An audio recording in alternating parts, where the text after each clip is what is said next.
This is the big one, folks. Something I thought I would never see happen ever. A Nintendo game being published on a non-Nintendo system. But that's not even the craziest thing. The game in question is the first big official Nintendo game on a mobile device. My mind cannot even comprehend this right now. It may not seem like that big of a deal, but this represents a huge leap forward for our favorite company. They're expanding, times are changing, and nothing is sacred. Nintendo announced this initiative last year, but finally, their first mobile game has been released, dubbed Miitomo. And today we're going to be looking at that game and seeing whether or not it's worth your time. After all, it is free, so I can't really recommend a price drop or sale, unfortunately. So like I said before, this is the first mobile game developed by Nintendo and is fairly simple because of it. It seems to me like the purpose of Miitomo was to sort of test the waters and see what works and what doesn't on the platform. Miitomo, in fact, can't really be classified as a game in the traditional sense. It's more of an interactive experience or a simulation like Tomodachi Life. Some would even call this more of an application.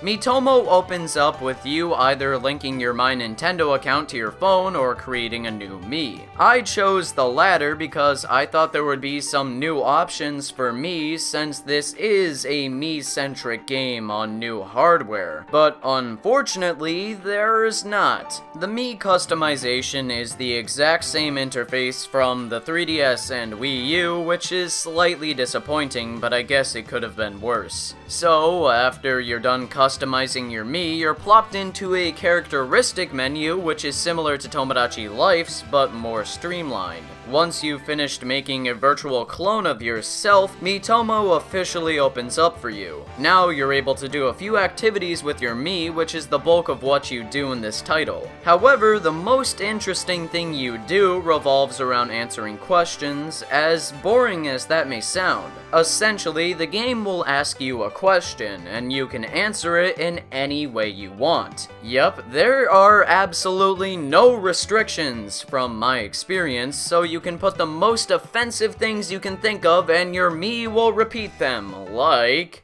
I've been really into this recently, and I highly recommend it. Anal destruction. Here's how I'd love to be proposed to.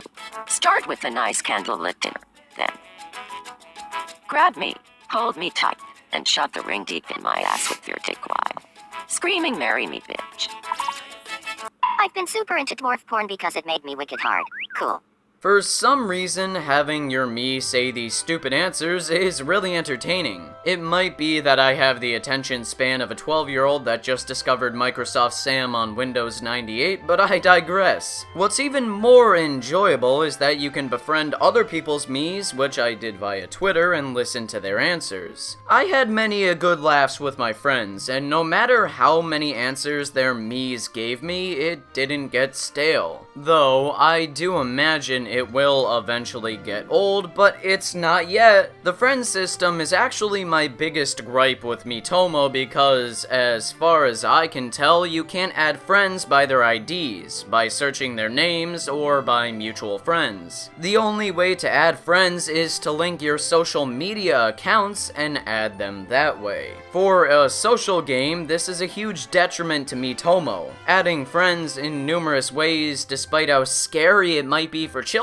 is essential for creating a community or keeping up with your friends. See, I would want to add all of you on Miitomo, but as of now, it would just be too tedious too. In the future, I hope Nintendo updates this system to allow simpler friend request options. The other content in Miitomo is not as great as the answers, sadly. You can dress your Mii up with groovy outfits and such in the shop. To get these clothes or play the drop minigame, you need coins. And here's where the obvious microtransactions kick in. win. Coins can be accumulated by answering questions, inviting your friends to Miitomo through daily bonuses, and linking your social media accounts, but they can also be bought with real currency. The exchange rates aren't too bad, I guess, so I don't really mind their existence. It's not like they're mandatory anyways, as the coins are only used for aesthetic purposes. Not to mention, Miitomo isn't the type of game I would find myself putting hours a day into, so these microtransactions are a non-issue. As for Miitomo's presentation, it's fantastic. The visuals are simple and clean, just the way I like them. Surprisingly, this is the best the Miis have ever looked with the high-quality Android textures and everything. Plus, the music is pretty catchy and upbeat, which only adds to how wonderful of an experience Miitomo is. Overall, I'd say Miitomo is a worthy first stab at the mobile market from Nintendo. I like the game's social aspect and simplicity. It's actually the most fun I've had in a mobile game in a long time. But on the other hand, that's a huge problem for Miitomo. It's a bit too simple. While it's appealing to me just because it's made by Nintendo, I doubt the vast majority of the mobile gamer demographic will be interested in it. Miitomo is not revolutionary or innovative at all. If it was structured a bit more like Tomodachi Life with other Miis and relationships, I could see it being a bit more interesting. All that being said, however, it has done extraordinarily well in Japan, so what the hell do I know? As it stands, I'd recommend you play Miitomo and check it out, but do I think it will be a huge success? Probably not, but this does make me excited for whatever other mobile games Nintendo has up their sleeves. I know I'm really looking forward to Fantasy Life 2 on iOS and Android devices. But as always, if you disagree or agree with me, let me know in the comment section below. Thank you so much for watching and take care. Have a wonderful day and goodbye.